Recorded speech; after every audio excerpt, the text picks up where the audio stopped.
We are back with 428 Shibuya Scramble, and we just completed a ridiculous chapter. So much is going down. So now, which character are we going to focus on for the second to last hour? I'm quite curious. Remember, we have Osawa, Maria, Achi, Kano, and Minorikawa, so I am curious to see what your votes are going to be. Because this could go anywhere with anyone. Who's it going to be?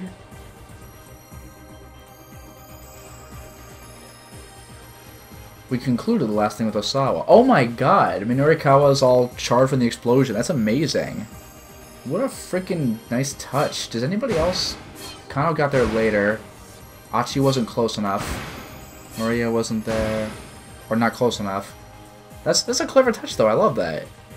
Alright, so we have one vote for Maria. Hello, Cassith. One vote, yeah, for Maria so far. Two for Maria.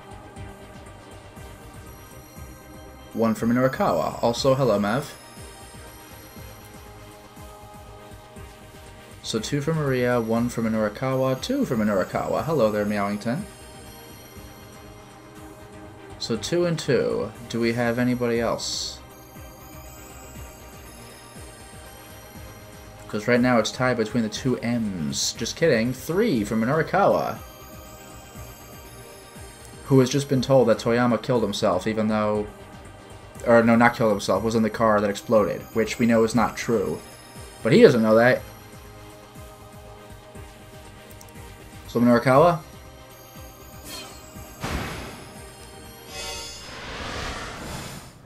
Minorikawa needed to get back to the editing office right away. But despite the urgency, he barely stumbled along. He was swaying on his feet. Hello there, insane buffoon. Only half aware of where he was even going. No, this is all some sick joke. He just couldn't accept that Toyama was dead. He let out a lifeless sigh. A cynical smile crept onto his face. The man always did insist on having his own way. But killing himself. Back when he was still a novice reporter, Minorikawa had written a piece about a middle school girl who'd committed suicide. The school made a statement denying that bullying had been a factor, and so most of the media had reported that she had suffered a nervous breakdown over entrance exams. A period of mental illness manifesting as panic disorder, stress-induced anxiety, or the like. The term is commonly used to refer to serious health issues such as schizophrenia or bipolar disorder, manic depression, as well as the buildup of more minor stresses as part of everyday life. Because it is so broadly and vaguely defined, it is generally avoided in psychiatric contexts. But something about the case had kept nagging at him. Had her death really been a suicide? The more people he interviewed about the incident, the more his doubts grew. The city news editor, however, would not allow him to conduct a follow-up investigation. And the reason why was simple. This was the sort of thing that happened every day. They couldn't waste time on a case that was already on the books. It was more important for a reporter to find new stories than to squander time engrossed in a case that was old news. Minorikawa understood the editor's decision well enough, but that didn't mean he had to like it. He'd been sulking up on the roof, slowly nursing a cigarette, when the paper's local news copy editor, Toyama, happened to drop by. At a newspaper, an employee who evaluates the quality and suitability of reporters' copy and coverage. Effectively the boss of a group of reporters. However, the copy editor typically works under a section editor who has the final say about what makes the page. A middle management position caught between upstart reporters and an angry section chief. Hello there, Dragon Ace. Did they say no to the follow-up interviews? Toyama asked. About that girl's suicide? The name of the girl who killed herself was Chiharu Fuyutsuki. After reading her diary, Minorikawa became convinced it wasn't an ordinary suicide. 6 years from now, Minorikawa will run into a certain teacher, and the investigation into the student's death will be reopened, but that's another story for another time. Really? Huh. Yeah. Minorikawa expelled a plume of his smoke along with his sigh. Nothing tasted quite as bad as a cigarette when he was down in the dumps. So what are you going to do? I'm not going to do anything, Minorikawa said. Editor told me no. Oh? Editor said not to? You sound like a child. The rebuff made Minorikawa's temper flare. There are other interviews to do. I want to follow up on this, but there isn't any time. Damn. You dumbass! Toyama hauled off and hit him right across the face. What happens to I write about what I feel in my heart?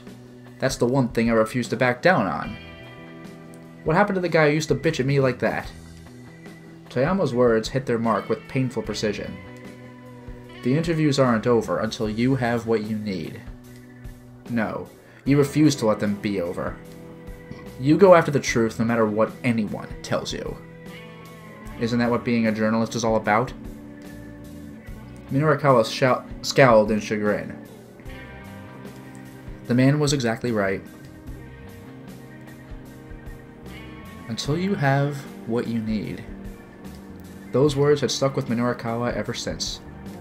In fact, he'd quit the paper to become a freelancer because he couldn't do his job the way he wanted while trapped in that hierarchy.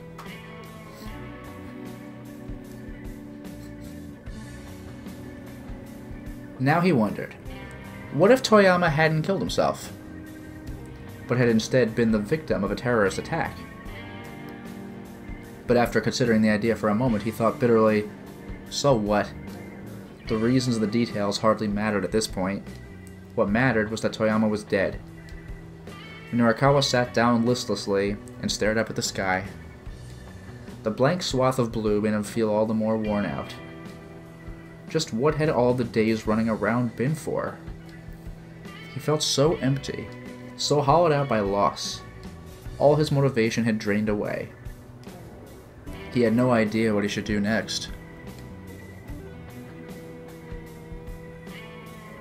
Hey, Minorikawa, what should you do?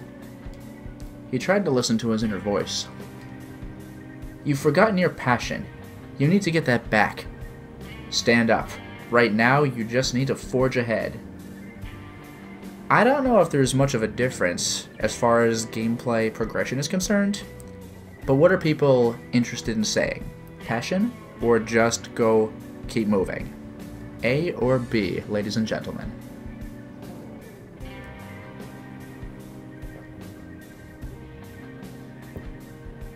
Do we have any takes on this? I'm curious.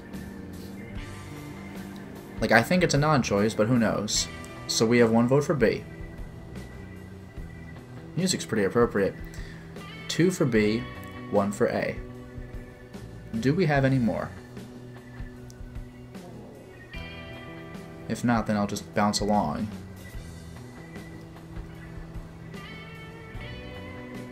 Two for A now. 3 for B. Punch my brain in the flank. Ha! 4 for B. Looks like B's got this one. Stand up. Right now, you just need to forge ahead. Yeah. That was his only option, really. He couldn't just let things end like this.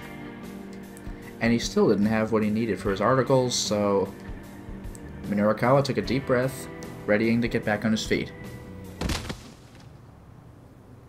Before he could, however, a young man stumbled across his path, taking a nasty fall on the pavement. Ow! Oh, damn, that hurts! The youngster scrambled back to his feet and turned to Minorikawa with a snarl. Really? What are you looking at, pal?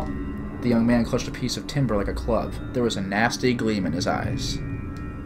I'm not looking at anything, Minorikawa sighed. I just happened to be looking in your direction. Do you bite your thumb at me, sir? Oh no, I do not bite my thumb at you, but I do bite my thumb, sir. Shut your yap. Apologize, bitch. Now. The punk raised his cudgel. What for? You tripped me, man. Ain't you gonna apologize for that? The kid had stumbled all on his own, but was probably too embarrassed to admit it. Guess he's gotta vent his anger at someone. Listen, kid, Minorikawa said. It's not my fault you're such a klutz.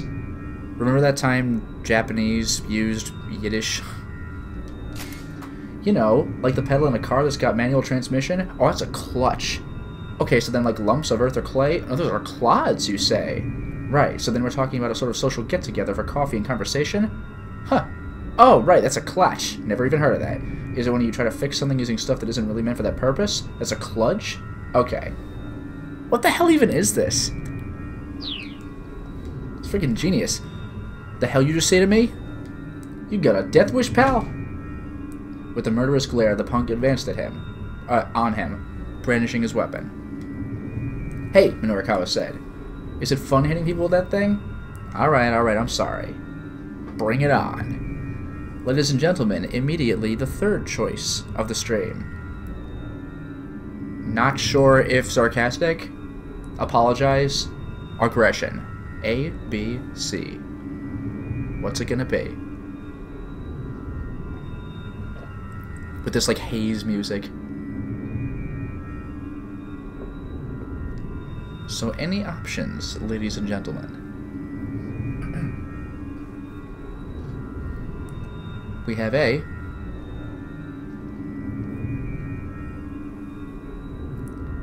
Is there a way to save Toyama? Meowington, it's highly unlikely that he's dead. 2 for C.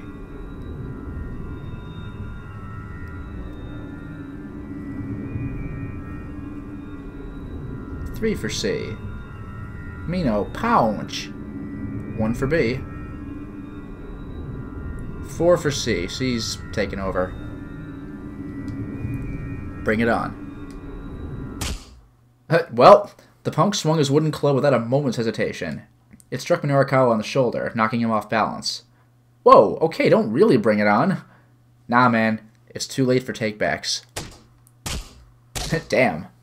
With a nasty little grin, the young fellow swung again, then again, catching Minorikawa in the arm and side. Is this just a straight-up bad end? Only when the journalist was curled up in a battered ball on the ground did the kid finally let up. Okay. Good to get a little warm-up in before I take down that other bitch. Yeah, this guy's totally looking for Achi. Weapon still in hand, the punk marched off toward Dogonzaka. Well, that sucked. Hey, are you okay? Minorikawa stirred to find Kimitsuka at his side. Once again, the man had impeccable timing. Working for the King Kong Company. Do you need a ride somewhere, maybe, sir? The driver asked. Yeah, for real, the fool arcana. Those eyes on the punk. Keeping his tone polite. Oh, goddamn. Yeah, I do. To the hospital. Slow text? Is this a bad end? Oh, is this straight up a bad end? That's kind of great. We just immediately ruined our playthrough. Pummeled!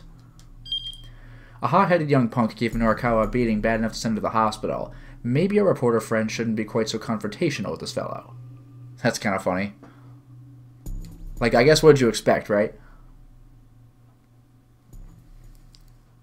Minorikawa's really got to stop picking fights. He did it with Miku, this guy, and Shizuo, who's like a judo practitioner. Well, that didn't work. Hey, I know. Let's try again.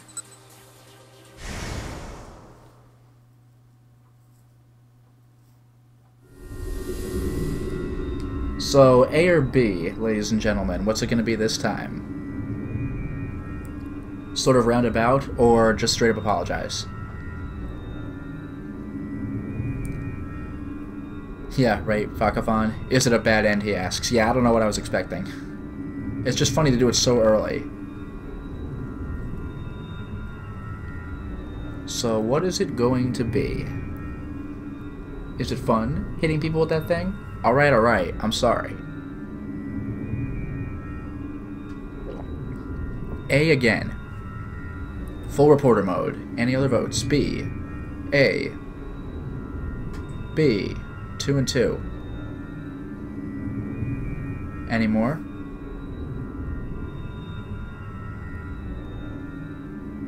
Three for A, okay. Any more?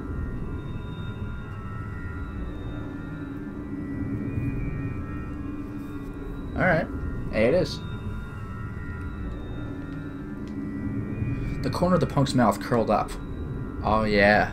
Real fun. Only a dumbass beats people with their bare hands. You just wind up hurting your fists. If you're going to enjoy some violence, you gotta have yourself a weapon. Aha. I see. In that case, maybe give it a rest with that stick, yeah? Huh? What for? The punk scowled in irritation. Well, don't get me wrong, Minorikawa said. I'm just saying there have to be better weapons than that. Something that could take a man down in a single blow? The kid stopped to consider Minorikawa's words for a moment. I getcha. Yeah, you might be right about that. And I think I have just the thing. May as well go with my usual. Okay, I think we just screwed over Achi's story right now. He tossed away the piece of wood on the side of the road.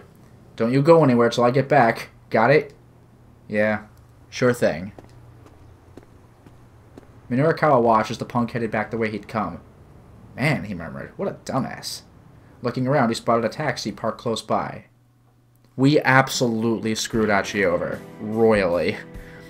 It was Kimizuka. Do you need a ride, sir? Kimizuka asked, all politeness, as he opened the back door. If you're heading to that publishing office again, I could get you there in 10 minutes. Yeah, right, Fool Arcana. Minorikawa knows about so many dojos, but I guess never went to one. Kimizuka's driving was as smooth as always. He wove his way skillfully through a series of back streets. There was some big explosion earlier, he explained. The main roads are all gridlocked. Yeah, Minorikawa muttered. I was there when it happened. Oh wow, really? I'm glad to see you're not hurt then. Still, what a terrible thing. That minivan. I hear someone was inside when it exploded. I'm not sure if you were aware. Yeah, I'm aware. Oh-ho. Nothing gets past a reporter like you, I see. Kimizuka flashed Minorikawa an approving smile through the rearview mirror. Yeah, for real, Dragon Ace, this is like the best taxi driver ever. How much have you heard then? Rumor has it that the person who died was a middle-aged man. Oh. Huh. We taxi drivers tend to hear quite a bit ourselves. Kimizuka chuckled, but Minorikawa just cast his eyes down forlornly. You look tired, sir. Yeah, I guess so. His reply was barely audible. Suddenly, someone rushed out into the street right in front of the cab. Look out! Whoa. There was a heavy thunk as the taxi crashed into the pedestrian. When I said we'd screw Achi, I didn't mean this way. Screeching to a halt, Kimizuka and Minorikawa jumped out of the vehicle to find a young man splayed out in the street. Hey, the driver called. You alright? The fallen pedestrian was practically still a kid, and he wasn't moving. Kimizuka hunkered down and jostled his shoulder, then his expression stiffened in alarm. Minorikawa checked the young man's pulse, but couldn't detect any heartbeat. God damn, dude. Oh no, Kimizuka said. This is... Tears began to well up in his eyes. Minorikawa turned to him in surprise. You knew him? I did. Kimizuka cradled the young man in his arms. I'm sorry, but you'll have to find yourself another taxi, he said. I'm going to turn myself into the police. What? Looking down at the boy... Oh, cause he hit him. Yeah, that's... Wow. Looking down at the boy's unmoving form, Minorikawa felt a pang of guilt. No, he said. I'm the one who's been asking you to drive around so recklessly all day. This is on me, too. But... I'll go with you to the cops. God damn, dude. The two men decided to head to the station together to surrender themselves. Yeah, honestly, Meowington, I thought he was okay because there was no blood. This game has no qualms about blood. There probably wouldn't be time to work on writing articles while they were being interrogated. But that was just how it had to be. This was the right thing to do. Minorikawa just had to keep telling himself that, knowing that it was the truth. Damn. Two bad ends just immediately as a result of a choice. So forget the kid going for a bigger weapon, god damn. That said though, I wonder if Achi's actions would be different and we're still supposed to tell the other guy to go for a bigger weapon? I don't know. Surrender to the police. Minorikawa's day ended in disaster when the taxi he was riding in hit a young man, Achi, who ran out into the street. But why did the kid rush out in the intersection like that? The answer lies in Achi's story. So maybe we did choose correctly, but we should play Achi first, I don't know.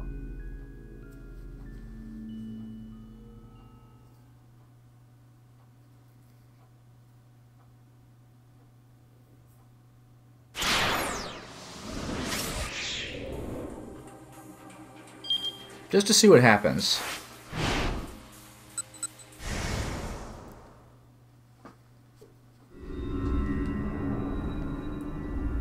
I'm sorry.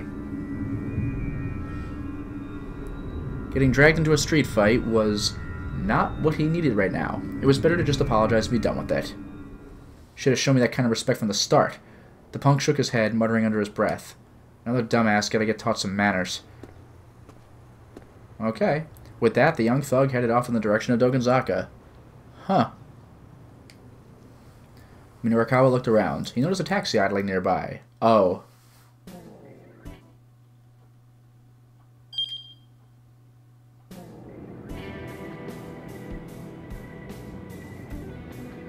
I can't skip this part.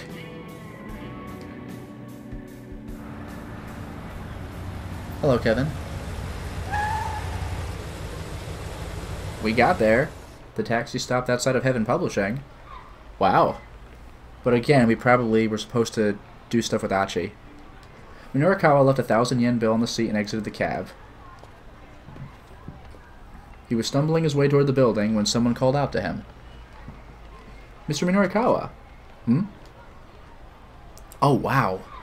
For a moment, Minorikawa didn't recognize the man now idling his sedan at the curb, but when he took a closer look, he realized it was Kenji Osawa.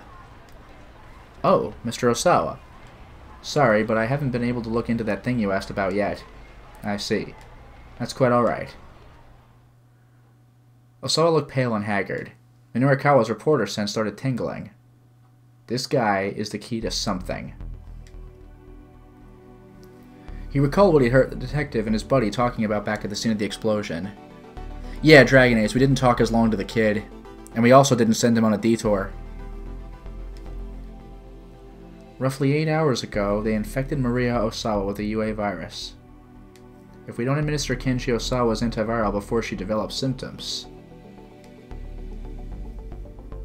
You're caught up in something big, aren't you? How do you know that? Because, the reporter said simply, I'm Minoru Minorikawa. Yeah, really, Meowington, the only game where you're excited for every character crossover? Osawa rolled his eyes. Well, that'll make this simpler, I guess. Get in. I'll tell you everything. So maybe we don't want this. I don't know. Minorikawa hesitated. This might be his big chance to land a beyond incredible scoop. Yet it felt like it was too late to matter. Still, landing a major story, selling out an issue of 4-star general gossip, and putting Heaven Publishing on the road to solvency, all that was the least he could do in Toyama's memory. You don't drop a story until you have what you need. Maybe it was too late to save Toyama, but Minorikawa got in the car. Osawa's tale was beyond anything Minorikawa had imagined. So, they send you threatening emails, devise a plan to kidnap your daughter in order to get the antiviral, and now that that's failed, they're turning to bioterrorism. Finally, Minorikawa was able to flesh out the story behind the conversation he'd overheard earlier. Hello, Dracologist. And as he did, he could feel a growing sense of exhilaration. So basically, they're now effectively holding all the people in Shibuya hostage and demanding the antiviral. Is that it? Before Osawa could answer, a new idea occurred to Minorikawa. Wait, hold on. Why didn't they just start by holding the whole city hostage? Why do they need to go through all the trouble of kidnapping your daughter? I don't know, Osawa said, shaking his head. Perhaps they wanted the ransom money? For a mere 50 million yen? I can't imagine international terrorists bothering for that much. You can't know how terrorists think, Osawa spat. Let's just assume, though. Could there be some other reason they abducted your daughter? Osawa didn't reply. He was probably too preoccupied with finding a way to save his infected daughter to think about anything else. Still, something about the course of events didn't quite add up to Minorikawa. But whatever the case, if the criminals were after this antiviral, then sticking with Osawa ought to bring him closer to the truth. Minorikawa was still mulling that over when they arrived at the laboratory.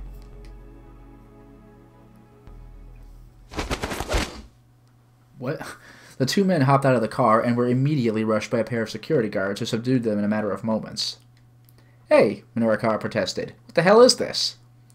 "Unhand me," Osawa yelled. "I'm Kinji Osawa. This is my lab." But evidently that didn't matter to the guards. Oh no, the other boss. Another man emerged from the building. He and Osawa exchanged a few brief words. Judging from the tone of the conversation, this was someone who outranked Osawa at the company. "Take him away." As the newcomer looked on, the guards dragged Osawa into the building. "Hey!" Minorikawa shouted at the man as he began to walk away. "Don't you know what's going to happen to Shibuya? Don't you care? If you just stand by and let the people of this city die, Okoshi Pharmaceutical is going to be held responsible." The man stopped in his tracks. "And if that happens, you'll be ruined personally, too," Minorikawa added. "You know I'm right." "That will be up for the police to decide." "You're going to regret this. Don't be a fool."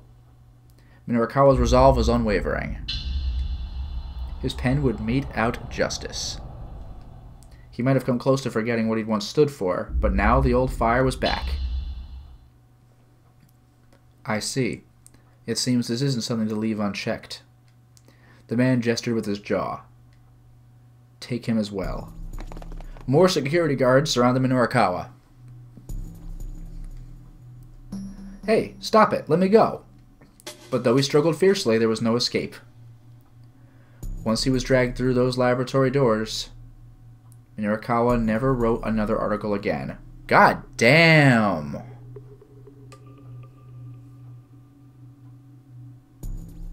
That is a bad end. Wow, dude. Alright, well now I know the correct bad end to go to. Detained to the lab. Hello there, Chris.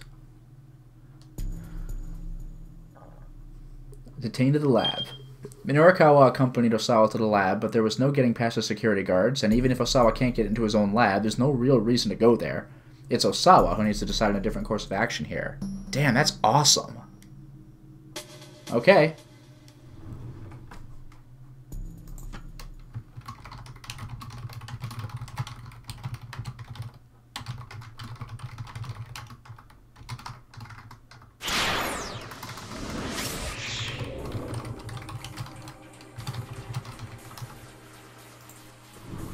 Alright, so what are we going to do? Osawa and Achi, you know, affect Minorikawa's story. But there's also Kano and Maria. So, whom should we play as? Osawa, Maria, Achi, or Kano? Because Minorikawa is at an impasse.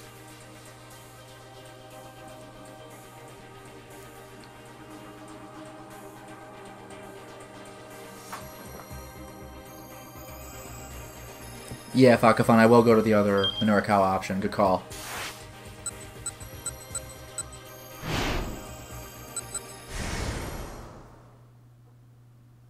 Hello there, Spectral Star.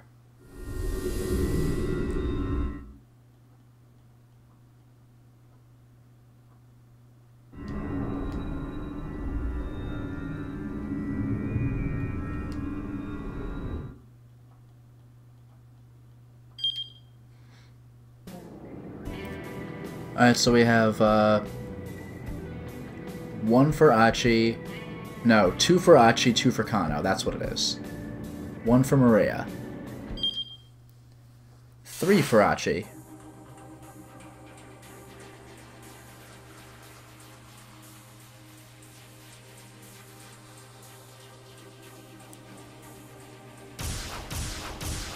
It's looking like Achi. I'm happy to do that one. Inside the van.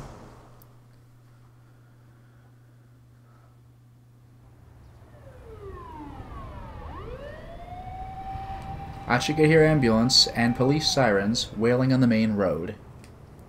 He looked down at Hitomi, slumped on a park bench beside him. "You're sure you're not hurt?" he asked quietly. offering her a bottle of water. Okay, so she regained consciousness, I guess? I'm okay. Hitomi took a sip from the bottle. Thanks. I think I've managed to calm down some. Some of the color had finally returned to her face. So, Achi began hesitantly. Inside that minivan? Maria wasn't in there. There was relief in her voice, but also a note of pathos. I got a look into the windshield. There was a man laid out in the back seat, but nobody else. So I guess that was the opening cutscene of the entire game, right? That one person tied to the minivan with the countdown timer? That's amazing. The dark cloud lifted from Achi's face. And yeah, really, Fakafan, she took that explosion like a champ. So it wasn't your sister? No, I didn't see his face. Just that he was wearing a business suit. Achi felt the tension ebbing from his body. Well, that's good then, that it wasn't her. I've been worried. It was a shame about the poor devil who had been killed, though. Who was it, and why had he been there? So, I guess now we're out of leads. Hitomi murmured. She hung her head. Oh no, Dracologist. Kanan did not drag Hitomi away. She like body blocked the explosion for Hitomi and maybe moved her away a little bit.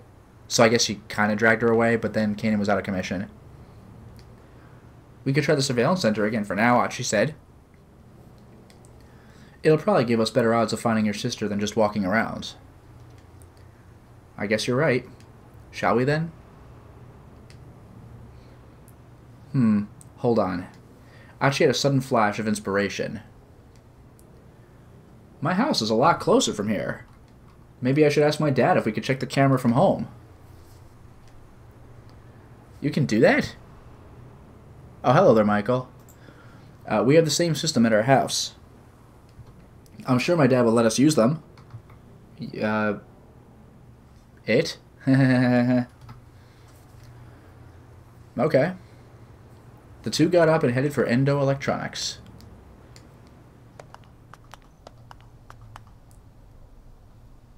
Achi decided to let his father know they were coming. He turned on his phone as they walked along. He'd had it off for a while, so first he checked his voicemail. There was one message. Wondering who might have called, he played it back. Is this Achi Endo's personal cell phone?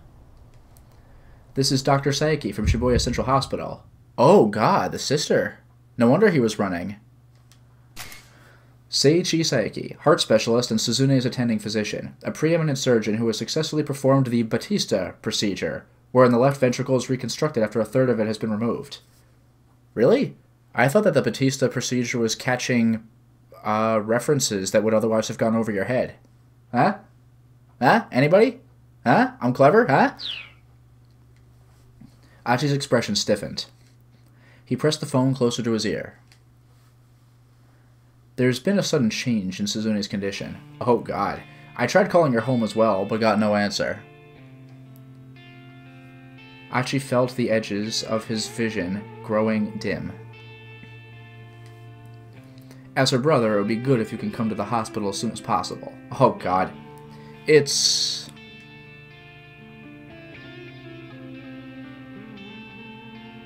Achi? Hitomi's voice was full of concern. Sorry, I just gotta make a call here. Fingers trembling, Achi dialed his house.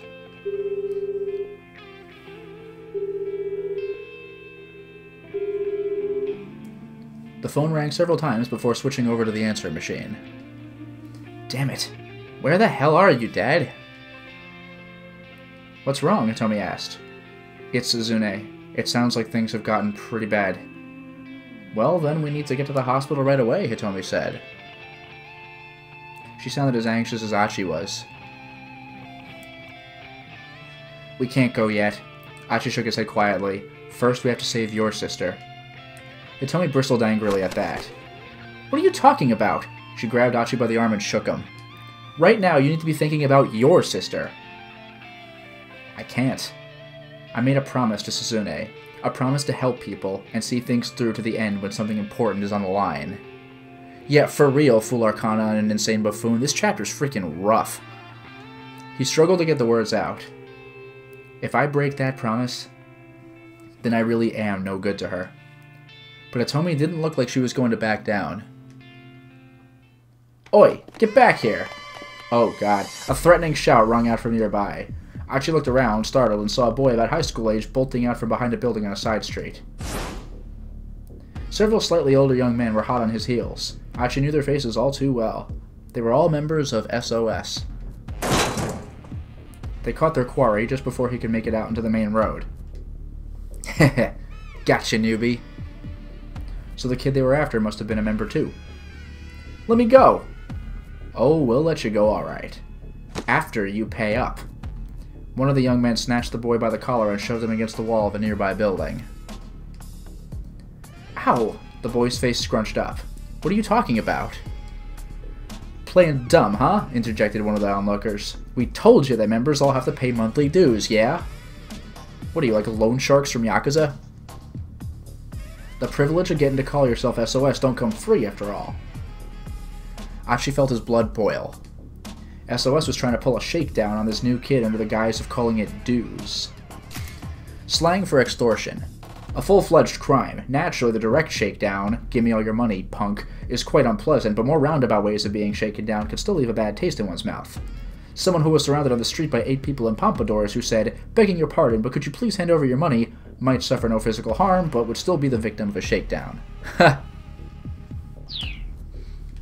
It would have been unthinkable for them to do something like this back when Achi was running the show. Hey, he barked. Let the kid go. He marched toward the group. Say what now? They turned to look, their faces immediately going pale.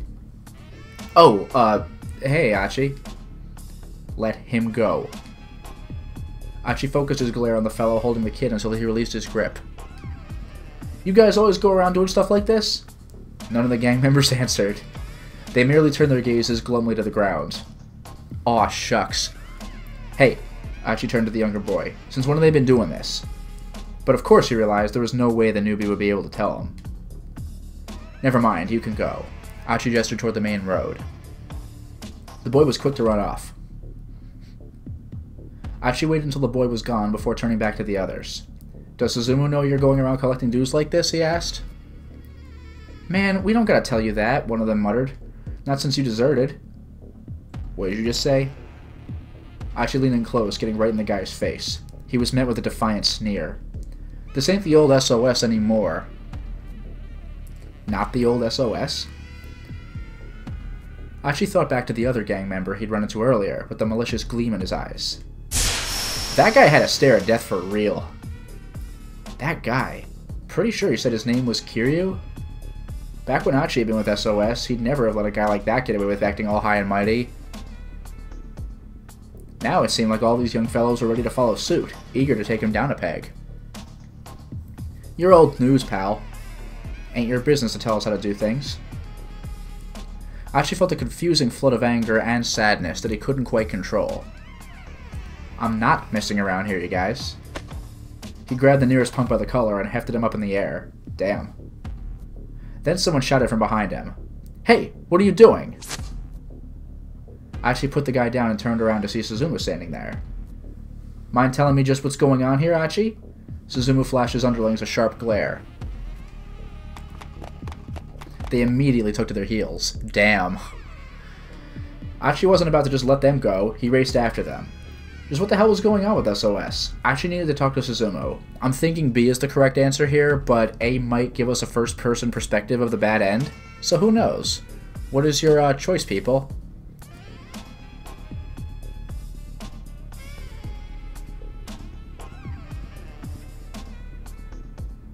Dragon Ace, I forgot why Achi left S.O.S. Maybe it was to help people and not be in a gang, but I actually don't remember. I just know that Suzumu was furious because Achi said everyone gets one free promise, but he didn't deliver on Suzumu's request to stay in the organization. So yeah, A or B. We have one vote for B. Any more? 2 for B. 3. Yeah, really, Fakafan, do we really want to see Achi get hit again? Good question. Apparently the answer is no, because it's 5-0 right now. Alright, B it is. I asked what was going on here. There was a threatening note in Suzumu's voice. That's what I want to know. What the hell's happened to S.O.S, man? Suzumu's face twisted with displeasure. You're an outsider now. That's none of your business. I don't give a damn if it's my business or not. When I left you in charge of S.O.S, You shut your damn mouth, Suzumu roared. Yeah, that's right. You left me in charge. And don't you dare give me any lip about how I run things. Yeah, Michael. Send me out an S.O.S. It does kind of pop in my head a bit whenever I see the abbreviation as well. His sudden ferocity left Achi at a loss for words.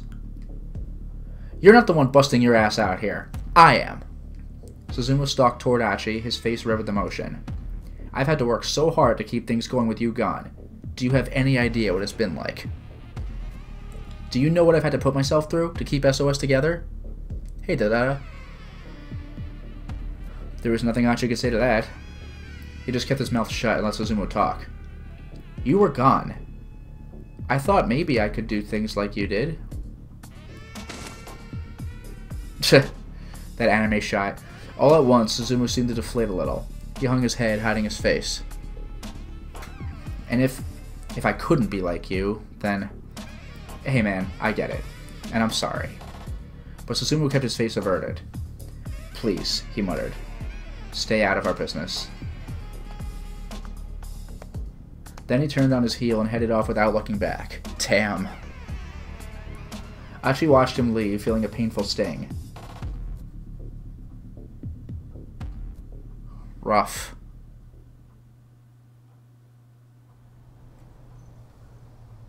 Achi? Hitomi asked after Suzumu was gone. Are you sure you're okay leaving things like this?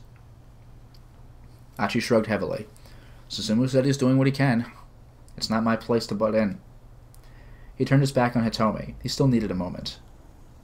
Achi, you're being unreasonable. About what? He felt like he'd been wounded to his very core, and he wasn't sure what to do about it. You want to help people who are in trouble, right? Hitomi asked quietly. Yeah, I guess. Achi's voice was glum. Well, I'm in a whole lot of trouble right now. Yeah, I know that. No, Achi, you don't. Hitomi's tone was clipped and firm. Please, go to your sister. What are you talking about? That doesn't matter now. Yes, it does. Hitomi's shout stopped him in his tracks. Achi, right now the thing I'm having the most trouble with is that you won't get to the hospital. Don't you get it? How can I possibly be happy with you helping me if you don't have to if you have to sacrifice your own sister to do it? Achi couldn't answer that, and he knew it. Please, go to the hospital. I'm asking you to, and I'm definitely someone in trouble, so it doesn't count as breaking your promise, right? I appreciate that, Achi said softly. And I'll remember it when this is all done. So yeah, how about we drop by the hospital for a bit? Interesting. Interesting.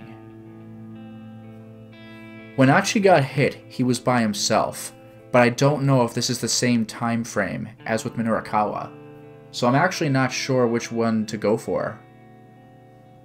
Any idea? A, we go alone, B, we go with Hitomi? Because for all we know, the previous choice could have led to getting hit by the car. Now I'm not even sure. I wonder if the game, like, double bluffed me. 1 for B.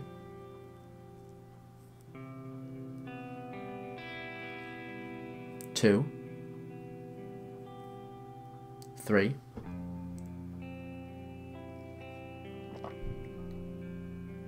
1 for A. 4 for B. It seems like we're going with B. The emotions Achi had been trying to hide now came welling to the surface. We'll go see Suzune, and after that, we can go look for your sister. Would that be okay with you? That would be more than okay with me. And at long last, Hitomi smiled at him. Okay. Back in sync with each other, Achi and Hitomi headed to the hospital. Keep out? Nope. Alright. Shibuya Central Hospital was one of the foremost general hospitals in Japan, outfitted with top-notch medical facilities and staffed by highly skilled personnel. Individuals like Suzune with rare blood types were sent to the hospital from far and wide because of its cutting-edge hematology center. The hospital division that deals with blood. Its goal is to provide high-end care to patients with blood disorders, including blood screening, treatments, transfusion, the management and supply of blood products, and other related services. Hello there, Bear Pig.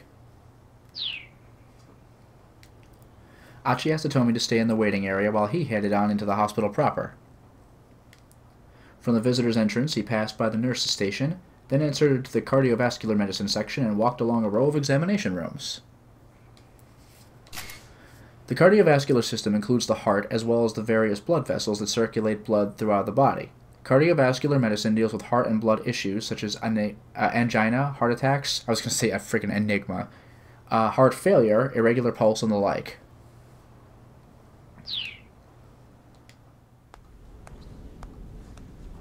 He walked by the first room as quietly as possible, catching sight of a mother and daughter sitting together in chairs in the hallway. The mother was crying softly. "Oh, Takuya, he's only 15, she murmured under her breath. Wow, dude, this is...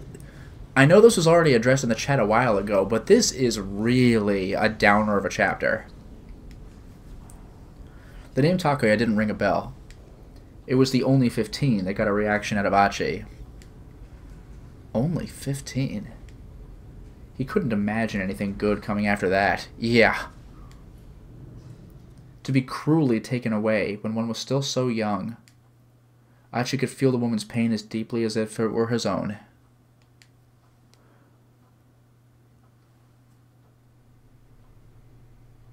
When he reached Suzune's room, Dr. Saeki, the attending physician, explained her condition. The doctor did his best to keep his explanation simple, but Achi was too worked up to process much of what he said. He did manage to wrap his head around a few things. At around 10 o'clock that morning, Suzune had had a seizure. For a while it had been touch and go, but finally her condition had stabilized. However, since she hadn't regained consciousness yet, she wasn't allowed any visitors. That was the gist, as far as Achi could tell. "What's your father doing today?" "He still hasn't come by," Dr. Saeki said. Achi wasn't sure what to tell him. It was certainly odd. There was no way his father wouldn't have rushed right to the hospital if he'd heard Suzune had taken a turn for the worse. "I'll give you a call once she's woken up. For now, you can head on home for the day." "Alright. Please keep a close eye on her, Doctor." Somberly, Achi went to find Hitomi in the waiting area.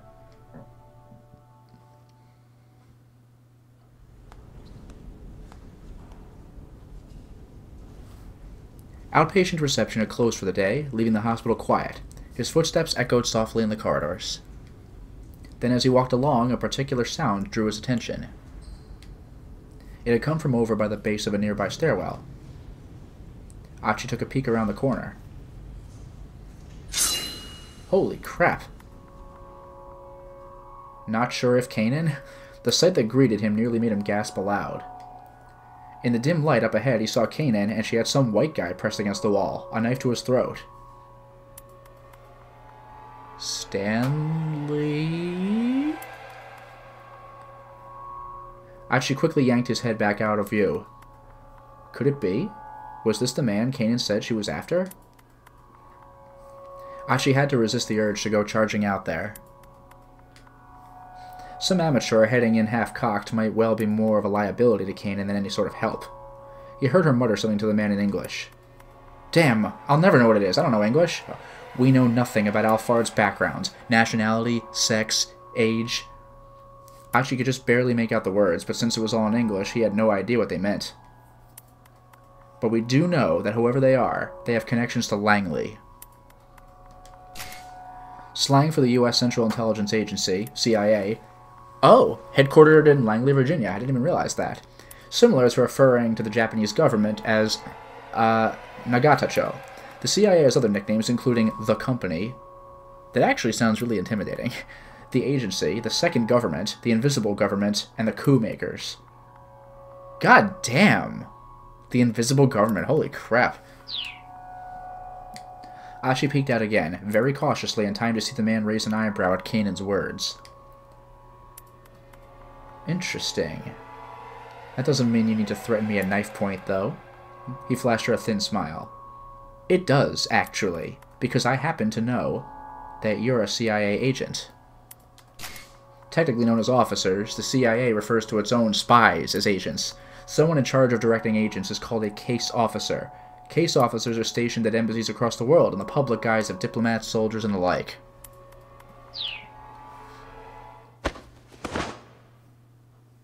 No sooner were Kanan's words out than the man grabbed her arm and tried to hurl her against the wall.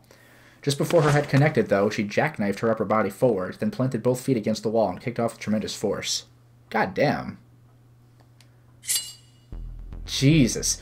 She used her momentum to launch herself forward, regaining her position with her knife against the man's throat. But during his brief opening, the man had managed to draw a gun from inside his jacket. Now the barrel was pressed right against Kanan's heart. Jeez.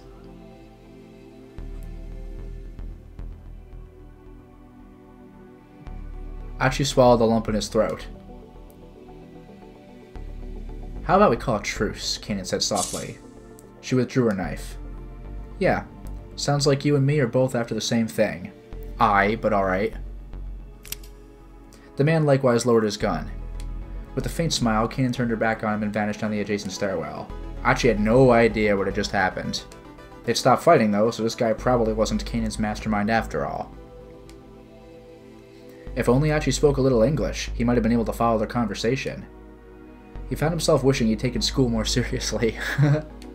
When he looked again, he saw that the man, too, had disappeared. Holy crap, dude.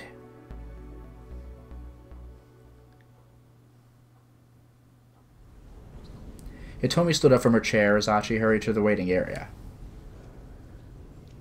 How's Suzune? She asked. For now, she's not in any immediate danger, they said. Well, that's good to hear. But more importantly, Kanan was here just now. What? Why? I'm not sure. I'm not smart enough to figure that out. What are you, Okoyasu? Huh? Anybody? Huh? Okay, I'm moving on. Achi slumped his shoulders.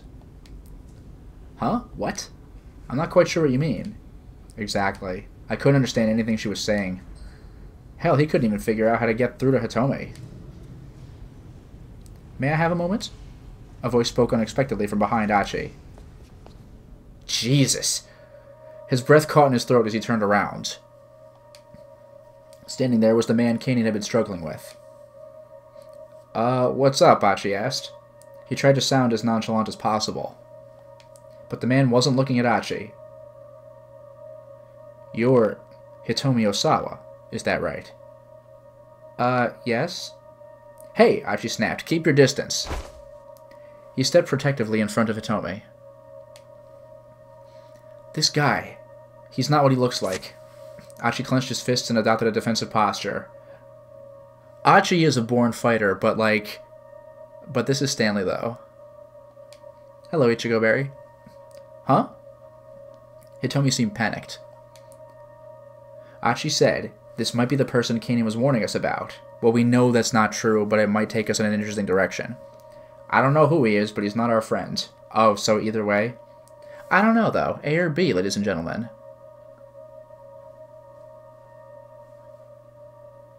Yeah, right, Spectral Star. Mr. Anderson. We missed you. Did you get my package? Well, good. So yeah, A or B.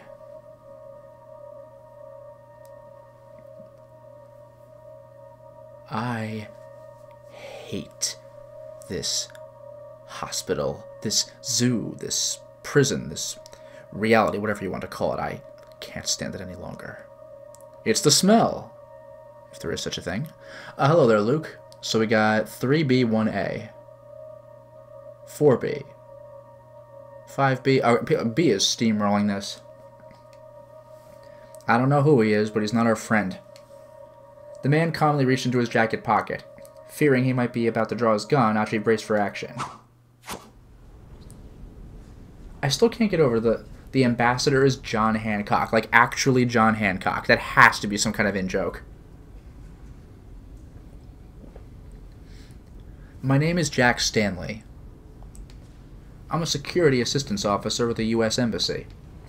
Achi held back his punch as the man held out his ID card. Diplomats are issued diplomatic passports and diplomatic ID cards by their home governments. Japan's Ministry of Foreign Affairs also issues its own form of diplomatic identification card. The CIA provides such identification to its operatives working overseas to help maintain their false identities. Embassy? What does someone from the U.S. Embassy want with me? Hitomi asked timidly. You're being targeted by a dangerous criminal. I'm here to take you into protective custody. Custody? Achi's temper flared. Buzz off, pal. We're busy here. Busy searching for Maria Osawa? Stanley asked. Achi and Hitomi exchanged glances. I know the full details of the trouble you currently find yourselves in. Well, all right then, Achi said. Look at that. Move over, George Miller, because that poster has the real happy feet. The hell am I freaking looking at here? Some, like, I don't know, something medical related, I'm sure. Then you should know we don't have time to get taken into custody. I'm afraid you don't understand the situation we're dealing with. We're up against a dangerous international criminal here. Taking reckless action is only going to put her life in danger. Don't be a fool. This is no time to play the knight in shining armor. Hey! Achi was infuriated, but he couldn't think of a comeback. You're the knight in shining armor. After all, it was true that Hitomi had run into danger time and again while she was with him. But I'm already safe, Hitomi insisted. I'm only here right now because Achi has been protecting me. She eyed Stanley sharply. I've got Achi with me. I don't need your protection. Achi felt a surge of pride that practically brought tears to his eyes. If Hitomi would have let him, he'd have given her an enormous hug. Stanley grimaced in resignation. Alright. In that case, how about I join your search for Maria? I can help keep you safe that way instead. I don't know. Hitomi grabbed hold of Achi's sleeve. This Stanley fellow didn't have the most trustworthy face, Achi thought, but he realized that he might be biased after being chased around by foreigners all day. Touché.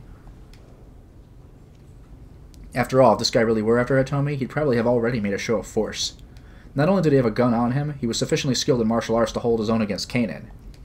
He'd have no trouble taking down a single unarmed opponent like Achi. Hitomi, I get the impression the Stanley guy is not our enemy right now. Hitomi gave a slight nod. Alright. I trust your judgment on this, Achi. Now then, what's the plan from here? Stanley asked. Not wandering aimlessly around town, I hope? There was a trace of snidiness in his voice. You can just keep your mouth shut, Achi replied. We can wander around town all day if we feel like it. Two could play the snarky game, he thought to himself. Poor Hitomi looked distressed. Very well. If that's what you want, I can stay quiet. But first, I need to inform the police that I have Miss Osawa in my custody. Wait, hold on, Hitomi blurted. That isn't a good idea. Stanley inclined his head. Why is that? Well, since you already seem to know most of the story, Hitomi quickly explained the kidnapper's threat and described the search for the minivan. Stanley remained quiet, listening with obvious interest. I see, he said when she'd finished. Still, when that minivan exploded, didn't that make your promise to the kidnappers a moot point? Hitomi nodded. I suppose it did, didn't it? Let me ask just one more question. Do either of you know a detective by the name of Tateno? No. We haven't run into any detectives. Yeah, exactly. The only folks we seem to run into are guys who are after Hitomi. I see. A grim expression crossed Stanley's face. Right. I'm going to get in touch with the investigation task force. I'll have them contact your parents for you. Would you mind speaking with them so they can confirm it's really you? Sure, all right, Hitomi said. Stanley got in his wireless and described their current circumstances to the police. Wow. Mr. Endo, hold on. Really? Suddenly Dr. Saeki appeared, running down the hallway. There's something I forgot to tell you, regarding your father. Oh, Achi is Mr. Endo. Oh? Achi got a sinking feeling. I got a call from him yesterday afternoon, and he asked me something rather odd.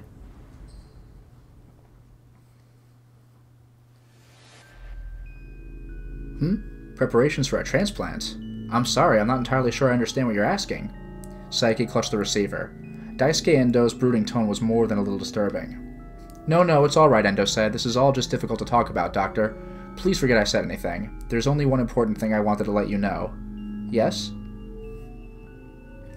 There's going to be a brain-dead woman coming your way at probably around 9 o'clock this evening, I expect. Her blood type is Bombay.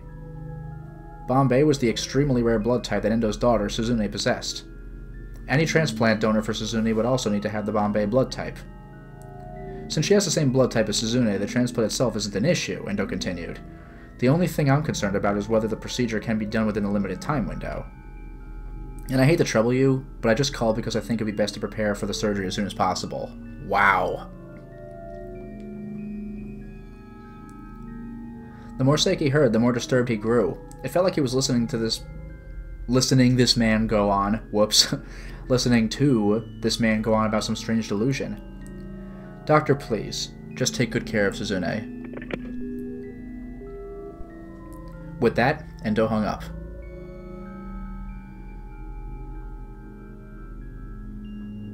Achi kept quiet as he listened to Dr. Saiki tell his story. Of course that was yesterday, and I still haven't heard anything about a brain-dead girl turning up. After all, only God would know when someone would wind up in a state of brain death. But still, there was just something very strange about what your father said. It was as if he were certain that someone was going to wind up brain-dead, or... Just stop right there, Achi exclaimed. Stanley and Hitomi turned in surprise. They were still in the middle of their wireless call to the police. Don't get me wrong, the doctor said hastily. I'm not trying to imply that your father would hurt anyone. What I'm worried about is your father's mental state and... No! Achi interrupted him again. That's not it. His own words from earlier spun within his head. Oh my god! Achi's father hired Cane Man, didn't he? That's why I knew Achi's name, because Achi's a nobody. So Cane Man was not trying to kill Hitomi. He was probably trying to render her brain dead. Wow, dude. That's gotta be it.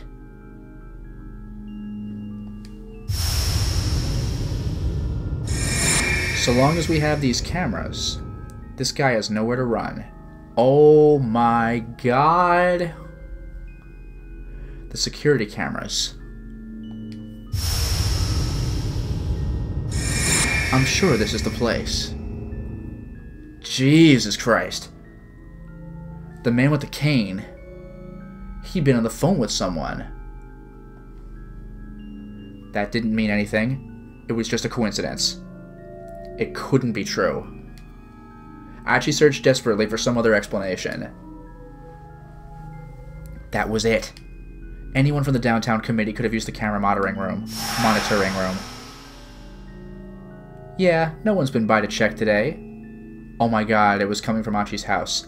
Nothing wrong with a little nap, yeah? No dice. No one from downtown had been by the surveillance room today. It couldn't be. It couldn't. Achi began to tremble. Is something the matter? Hitomi asked. Achi, you're pale as a ghost.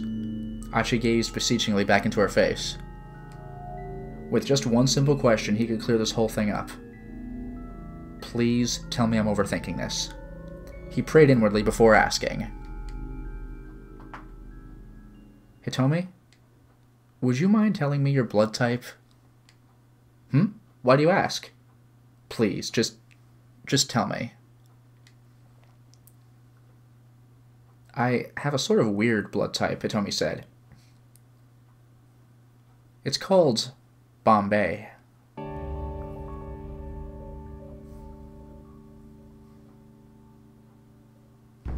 Meowington, why not the orange suit guy with the cameras? No, the thing he was being shady about was that he picks up people's discarded items and sells them at his thrift shop. He's like a petty criminal. The last piece of the puzzle fell into place. There was no longer any room for doubt. So a terrorist organization and Achi's freaking father are hunting down Hitomi. There was no longer any room for doubt. Achi found himself facing a sad and painful truth.